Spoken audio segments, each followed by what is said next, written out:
Hi అండి, welcome to my channel. శ్రావణ మాసం రాబోతుంది కదా. ఈ శ్రావణ మాసం ఏ తేదీన స్టార్ట్ అయ్యి ఎప్పటి వరకు ఉంటుంది? ఈ శ్రావణ మాసంలో మనం ఎలాంటి పూజలు చేసుకోవాలి? 2024 సంవత్సరంలో వచ్చినటువంటి శ్రావణ మాసంలో వరలక్ష్మి వ్రతం ఎప్పుడు చేసుకోవాలి? ఈ శ్రావణ మాసానికన్నా ముందుగా మనం పూజ గదిని, ఇంటిని ఎప్పుడు శుభ్రం చేసుకోవాలి? ఈ డీటెయిల్స్ అన్నీ కూడా నేను మీకు ఈ వీడియోలో షేర్ చేయబోతున్నాను. ఇప్పుడు నా వీడియో చూస్తున్న వాళ్ళల్లో ఎవరైనా సబ్స్క్రైబ్ చేసుకొని వాళ్ళు ఉంటే నా ఛానల్ని తప్పకుండా సబ్స్క్రైబ్ చేసుకోండి.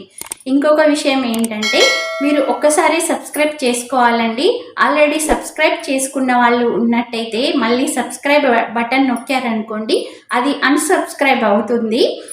ఇలా కొంచెం ప్రాబ్లం అవుతుంది. అందుకని ఒకేసారి సబ్స్క్రైబ్ చేసేసుకోండి. ఇక ఎలాంటి ఆలస్యం చేయకుండా మనం ఇవాల్టి వీడియోలోకి వెళ్ళిపోదాం. ఈ సంవత్సరం మనకు శ్రావణ మాసం ఆగస్టు 5వ తేదీన స్టార్ట్ అవుతుందండి. ఆగస్టు 4వ తేదీన అమావాస్య ఉంది. 5వ తేదీన శుద్ధ పాడ్యమి. ఆ రోజు నుంచి మనకి శ్రావణ మాసం స్టార్ట్ అయ్యి ఇంకా సెప్టెంబర్ 1 వరకు ఉంటుందండి. సెప్టెంబర్ 2న అమావాస్య ఉంది. అందుకని మనకు ఈ ఆగస్టు అమావాస్య నుంచి సెప్టెంబర్ అమావాస్య మధ్య రోజులలో ఏ రోజులైతే ఉన్నాయో వాటిని మనం శ్రావణ మాసంగా పరిగణించేసుకొని పూజలు అవి చేసేసుకోవాలి.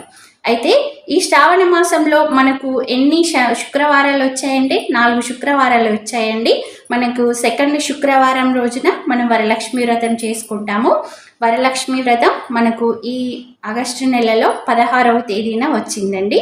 అయితే మనం ఈ శ్రావణ మాసంలో ఎలాంటి పూజలు చేసుకోవాలంటే మీ అందరికీ తెలిసిన విషయమే.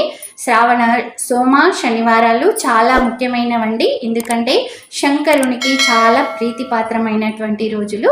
ఇంకా మనం మంగళవారం, శుక్రవారం ఈ రోజులు కూడా పూజలు అనేవి చేసుకుంటూ ఉంటాము.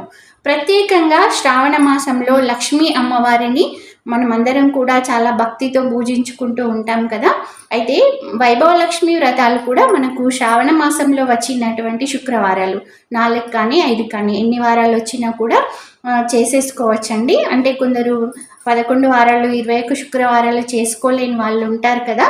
వాళ్ళు ఈ మాసంలో వచ్చినటువంటి శుక్రవారాలలో కూడా చేసేసుకోవచ్చండి. అయితే మనం శ్రావణ మాసానికన్నా ముందుగా పూజ గదిని, ఇంటిని ఎప్పుడు శుభ్రం చేసుకోవాలో చూద్దాం. శ్రావణ మాసానికన్నా ముందుగా అంటే మనకు అమావాస్య కన్నా ముందుగా క్లీన్ చేసుకోవాలి కదా. అమావాస్య రోజు కానీ, మంగళవారం కానీ, శుక్రవారం కానీ మనం పూజ గదిని క్లీన్ చేసుకోవద్దండి. అందుకని మీరు చక్కగా శనివారం చేసేసుకోవచ్చు. నెక్స్ట్ డే అమావాస్య ఉంటుంది. ఇంకా సోమవారం రోజున మళ్ళీ ఇంటిని తుడిచేసేసుకొని తలస్నానాలు అవి చేసేసుకొని మీరు సోమవారం నుంచి పూజలు అవి ఇంకా స్టార్ట్ చేసేసుకోవచ్చు.